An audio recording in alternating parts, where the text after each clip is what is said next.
it.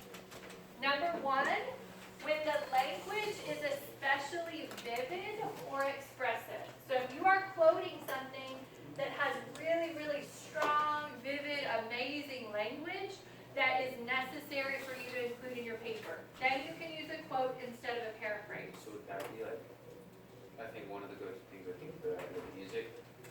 Sure, right? Maybe if you're quoting lyrics to something or poetry, maybe those kinds of things would come into this one. Number 2, when exact wording is needed for technical accuracy. So if you're quoting something and maybe it's very specific language that doesn't necessarily carry over to paraphrase as well, then maybe that accuracy of understanding is needed, and that's why you could use a quote for that second one. Number 3, I think this is interesting. It's very specific. When it is important to let the debaters of an issue explain their positions in their own words. So if there is someone who you're including in your paper who's debating and you think that they really need to use their own words, there's something about the way they said their position that you think is really important, then you can use a quote. Number 4, when the words of an important authority lend weight to an argument. So like if the president was saying something and you felt like that was important to add to your argument, if there's someone in power and that is important to use their exact words for your argument, you might need a quote. And then number 5, when language is a source of the topic of your discussion.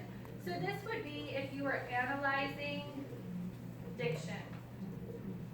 Right, so if you were kind of like Brinley said, if you are analyzing the word choice that an author makes, then it's obviously important that you include those specific words. Other than that, our goal is paraphrasing. So I'm doing it all wrong. No, not all wrong, right? We just didn't know. We just didn't know until now. Because we have to master putting the regular quotes in before we can master paraphrasing. Because paraphrases can be really challenging. It's really hard because you have to really understand what the quote means in order to paraphrase it correctly. Okay, so this is just something new that comes in our college class. What questions do you have there?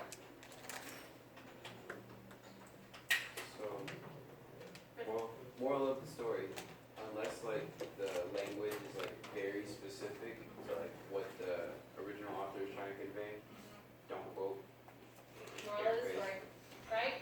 So as you're revising before class on Wednesday, that's one thing that I want you to look at is where did I use quotes? Now how can I turn those into paraphrases and get rid of the quotes? Still keeping the citations so that I make sure that I'm giving credit to those people, but putting it in my own words so I keep the flow in my paper.